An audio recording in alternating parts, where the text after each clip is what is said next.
Now, I'm really excited to introduce our speakers. First up, we have Katy Hendrickson, who is the co-founder of Military Family Building Coalition.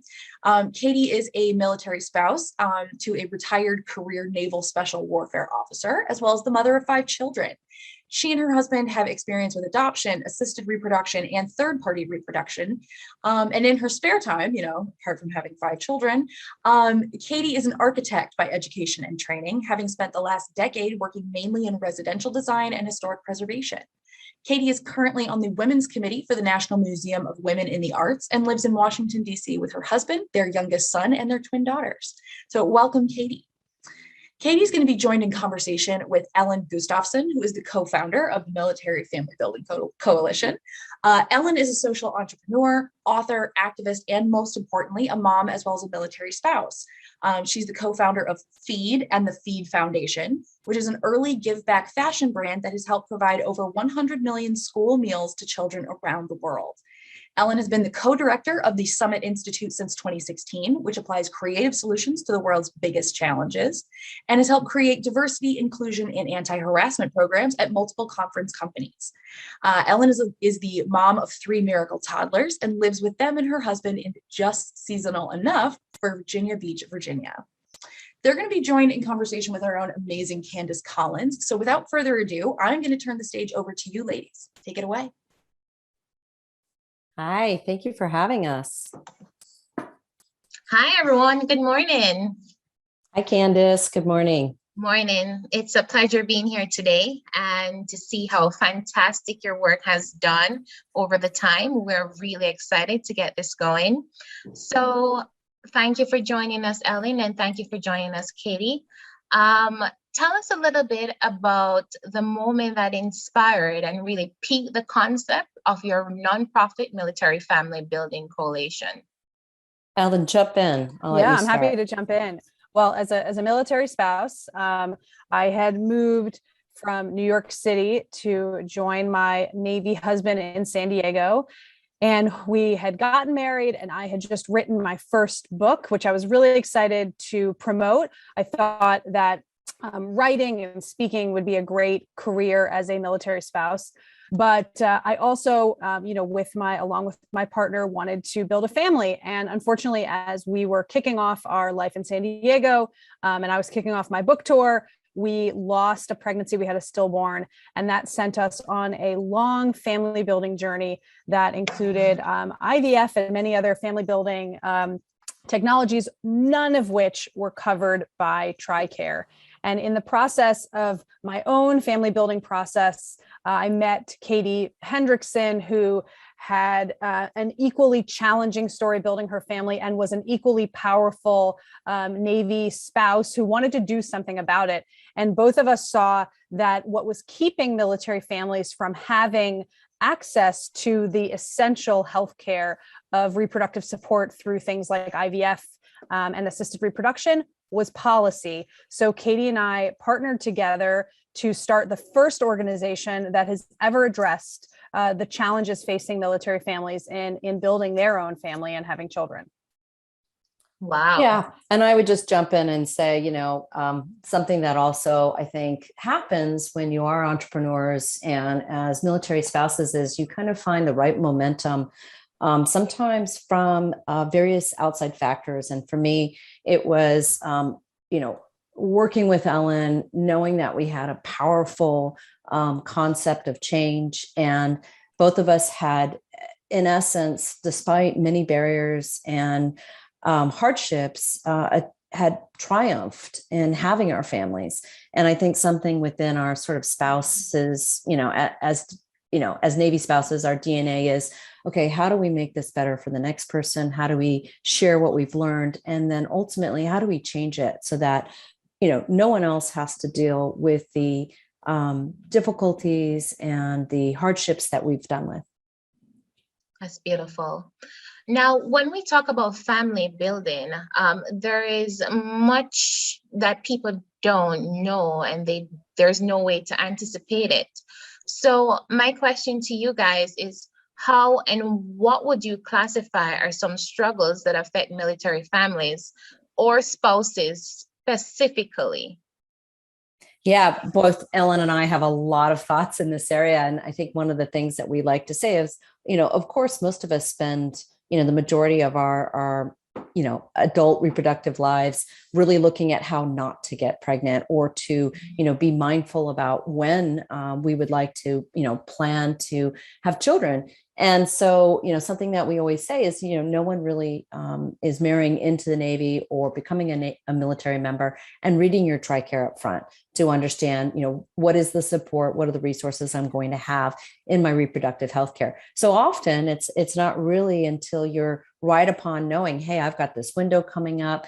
And if you're active duty, it's working with your current billet that this is when you want to have family. Or, if you're a spouse and you're looking at, how do I time this with my career? Suddenly you're upon it. And that's when the realization is, wow, there's really no care or coverage for me if I need any assistance or am facing any challenges.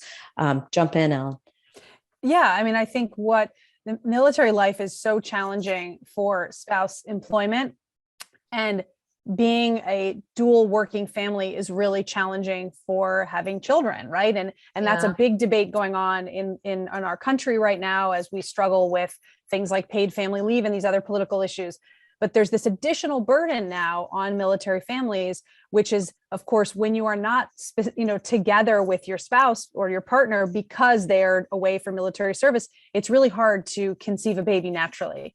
And right now, the way the healthcare plan is written is that if you're not physically together, there's no help. And that's the key thing that we're looking to change, because what we're saying is that when there's two working people, one of whom is, away for their job, the other one has their own working timelines that they want to, have children and be successful in their career, we have to give people more options, and the options are there, right? Technology is there.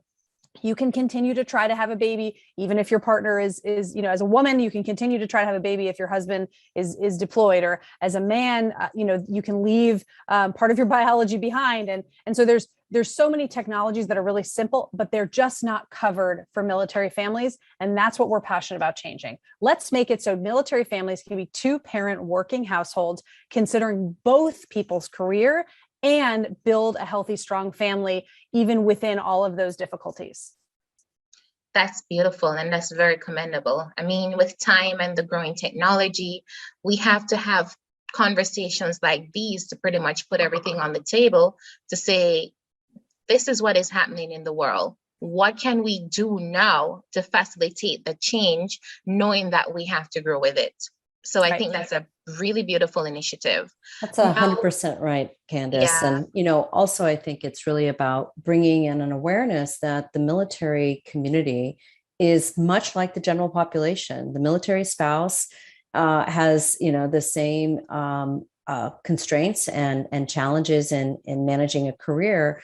And so, when we look at the private sector as understanding the importance of these benefits, in really attracting top talent and getting top talent to stay, the same should be true for the military. Yeah, that's key. Now, throughout the conversations, we've heard where you mentioned the term Tricare. For persons who aren't really within the military life, could you tell us a little bit about what is Tricare and what are some of the gaps within Tricare? Sure. Yeah. Every military member, active duty service member gets healthcare, government healthcare called Tricare. That's the healthcare policy. It's like any other, HMO policy that your employer would have for you. For military members and for their families, for their partner, spouse, and children, that healthcare is actually really good, as it should be, right? Because what we're asking a lot of our military members and military families, at the very least, ensuring that they have good healthcare is really important. But that healthcare plan, Tricare, is what it covers is essentially decided by Congress. So although the military is the sort of the body of the government that's offering that healthcare plan, Congress is who decides what gets paid for and what doesn't. And that's where we found a really big opportunity. Many military leaders and military members understand that to have healthy families and to have our military members having the children they want, we do need this extra healthcare. What we need to now work on is making sure Congress understands that. And in the same way as incredible activists have done things like, let's make sure that military spouses who are lawyers can practice law in this different states that they move. And I know you've discussed things like that at Power to Fly around these issues of certification. We're saying the same holds true for making sure that the policy covers family building for people who are dealing with the challenges of military life and want to use, the technology available to build the families they want. So Candace, just to, give you the actual details, currently Tricare provides care and coverage for the diagnosis of infertility, but nothing beyond that. So any treatment, what falls into assisted reproductive care, and or adoption. Those are all means of family building that are not resourced or covered as expenses for the military member. Okay. How can we start this? Well, sorry, let's put it back a little bit. How can we make more informed choices about the companies that we work for as it relates to this initiative that we're trying to push? Well, this is what we thought was super exciting about speaking today with you at Power to Fly, and what we really encourage all the attendees to start to ask.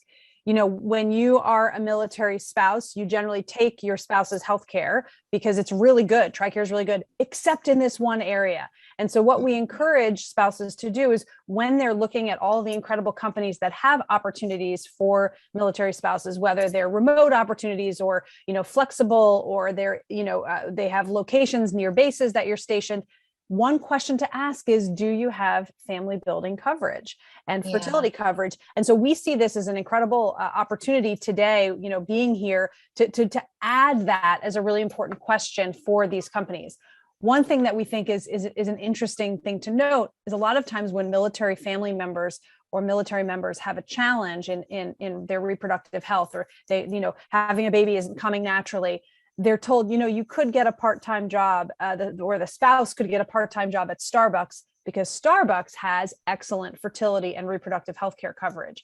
And we think it shouldn't be that you're being told to get an extra job, but we do know that companies that offer competitive reproductive health benefits are really attractive to military spouses. So we hope those companies will shine through at this event today. And for the same reasons that, as Ellen and I have looked at our advocacy around bringing family building benefits into military healthcare, the same is true for the private employer. It is the ability to retain the talent, to actually attract the caliber of talent that you're looking for. It makes economic sense when you look at the amount of time off that's often required when you don't provide those benefits or that coverage, as well as the expense that can and stressors that can overwhelm the employee if they're looking at achieving this life event, becoming a parent, and not having any support through their employer to do so. So how do you guys think that we can start this dialogue with our employer? Like, what are some of the ways that you think you can list to say what we should do so we can start having these conversations? That's a great question. And part of the research that Ellen and I have done in our work as a coalition is to be very specific about sort of testing out our theories within the military community and providing unique programming for military members. And so in doing so, we started exploring fertility benefits and the way that the private sector has created a marketplace so that employers, for instance, Walt Disney can say to its employees, we actually have a fertility benefits package. And by becoming very familiar with this area of the marketplace, we've really learned that this is a powerful tool to increase productivity, to lower stress, and to see that overall your employees, that this is really essential care that is getting met. Ellen, do you want to add to that? Yeah, I'm going to drop in the chat a really helpful reference. One of our partners, Resolve, which is the National Infertility Association, has a really smart sort of walk through of how to ask your employer if they have fertility coverage, and then how to advocate for it. Because part of the challenge, many issues that affect military spouses are sort of, we just handle quietly. We're not a group of people who complain. We're not a group of people who are, constantly screaming to the hills about how hard things are. We're generally really tough and really resilient, and we generally handle things. But this is one of those areas where we can make a change. And Katy and I argue that if military families get this comprehensive healthcare, we're actually going to help the rest of America too. And that's something that we're used to doing as military families. We help America all the time, but this is one of those areas. So we believe that military spouses are a key element of pushing to make sure that all people, especially people who are working and dedicating so much time and energy to their careers, should have support in building the families they want. And so this resource that Resolve has created is really helpful. And it just helps to figure out, who do you ask? Where's the HR person you talk to? And of course, many of those people are actually here today. That's what's so exciting about us speaking at this event.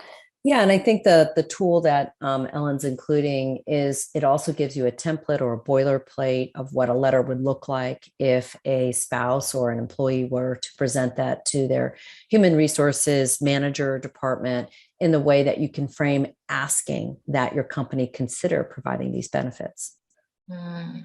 That's amazing. Now, I want to pretty much take the conversation to a different area.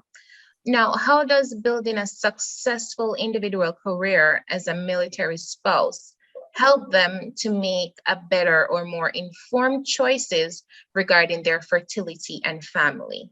Could you shed some light about that? Yeah, I mean, this is part of, again, why we're so excited to be here today.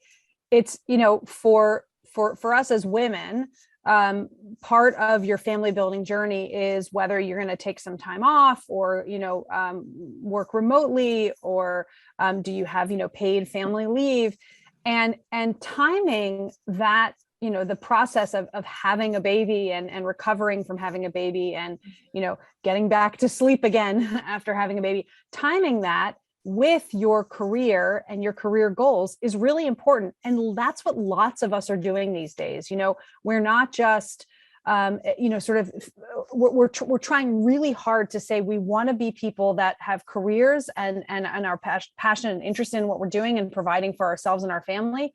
And we want to have those children and have that family, and trying to figure out how to, sequence those things and put together both the strong career and have children at the right time is really important for us as military spouses. But it's also really challenging because we're dealing with that spouse and what their career timelines are. So what we like to say is that having the benefit of assistance with reproductive support really helps you to navigate the timing of your spouse's career, whether they're out to sea or out on a deployment or on a training trip, and your own career, and when the timing is right for you. And so we see these things as really going hand in hand, because if you can do it, really at a good time for you and a good time for your spouse, if you can somehow make that work with the help of assisted reproductive technology, you really could end up having an easier time in both keeping a strong career and in raising your children.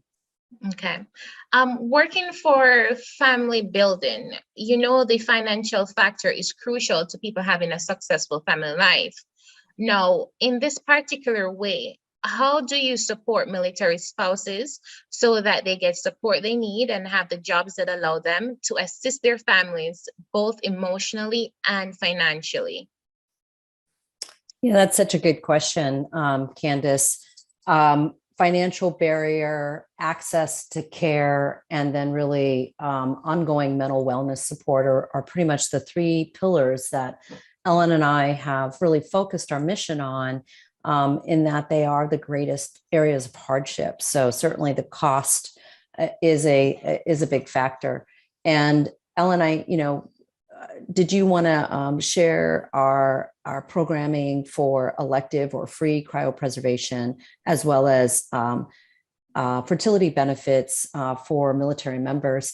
Just one note that I want to add, Candace, is something that I think Ellen and I are really proud of while we're speaking today as if, we're talking just to the military spouse, the truth is our programming and our platform is 100% forward facing with diversity, inclusion, and equity. We are extremely proud to be supporting LGBTQ, certainly looking at some of the things that are very important to the force of the future with respect to adoption, as well as understanding that a lot of our traditional roles are changing, and therefore our awareness of how to really invite modern thinking around family planning. I know some of the other speakers today will be addressing that. And that's a critical piece of how we're looking at throwing the net very wide, so that we really are capturing in this moment within the military culture how family building is really looking at the future. Ellen, jump in if you'd like. Yeah, I mean, to echo what Katy is saying, it's really important to us that we are including, family building for same-sex partnerships and single parents. And, there's just,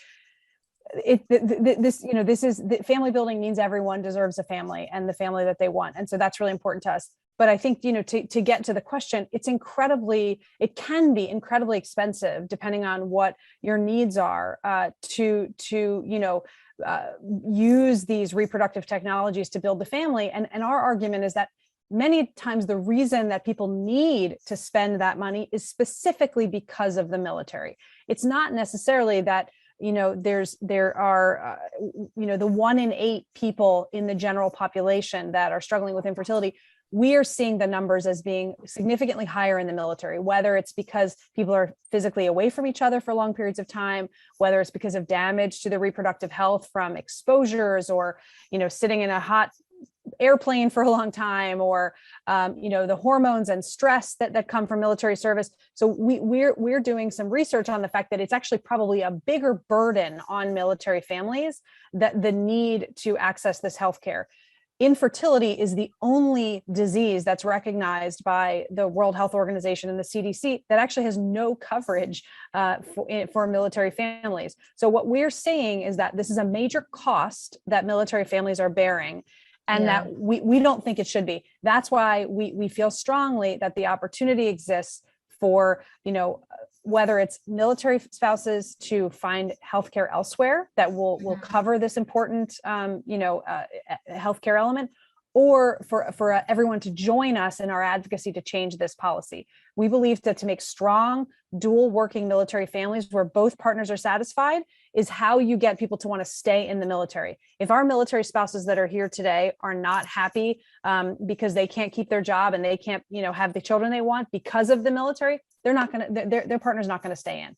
And so we understand that what we're talking about is retaining good talent in the military, keeping families strong, keeping families resilient, keeping spouses working in a way that they want. And, I think there's a real opportunity for us in this moment to make comprehensive health care actually cover building strong families. That's beautiful. We're going to be wrapping up shortly. So I think I just have like 2 more questions to go. So what kind of role does providing remote opportunities play in it? And how has that progressed things? Yeah, I mean, last 2 questions, I think, right now as military spouses, we actually, in many ways, because of the pandemic, we do maybe have more opportunities with remote work. More people are working remote, but we hope that it's not hurting military spouses that there are more remote jobs, that it's actually helping us and our population. And it might also help us with more flexible schedules, more types of job opportunities where it's not that you have to be sitting in an office for a certain time. That actually might help us with family building as well, so that people have the time and have the space to build their families and to do both, right? I mean, that's the goal here. The goal here is that people who want to can do both. They can have a family and they can have a strong career. And we're hoping that some of the cultural changes might end up being good for us as military spouses. More work opportunities remote, more flexible schedules, and all of that is good when you're trying to build a family. I think both Ellen and I had to really look at how to put our careers on hold. I called it kind of a sabbatical when I was practicing as an architect, because with a lack of resources, the lack of education, a lack of support, it really meant that having our children became these full-time jobs.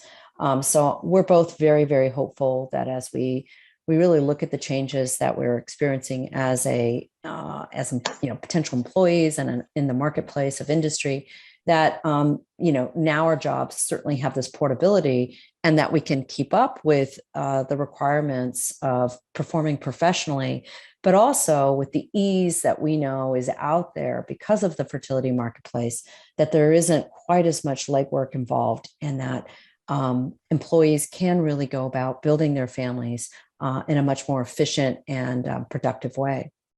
Yeah. Now, final questions. We have some questions from the audience as well. Now, how is MFBC an advocate for change? Well, yeah, I mean, our number one platform is creating some programs to show that military families do have this need. We're doing some free male sperm preservation programs in one community in the military, and in another community in the military for female naval aviation. We're doing a more comprehensive sort of counseling program, a clinical counseling program for women in aviation to understand their fertility and where they can go and what they can do. And but all of those programs are not meant for us to be the organization providing services. They're meant for us to show Congress and advocate for change. And so the best way that people that are attending today can help us is to go on our website, and militaryfamilybuilding.org and join us, whether it's by telling your own story of dealing with infertility while in the military, whether it's telling your story about how infertility made you get out of the military, or struggling with family building made you get out, or how, getting outside support from your employer helped you. All of those stories we're looking to collect. And we're looking for advocates who care about this, because we're our ultimate goal is going to Congress and saying, look, we've done our small part as a nonprofit. It's time for change. All right. So we have some questions from the audience.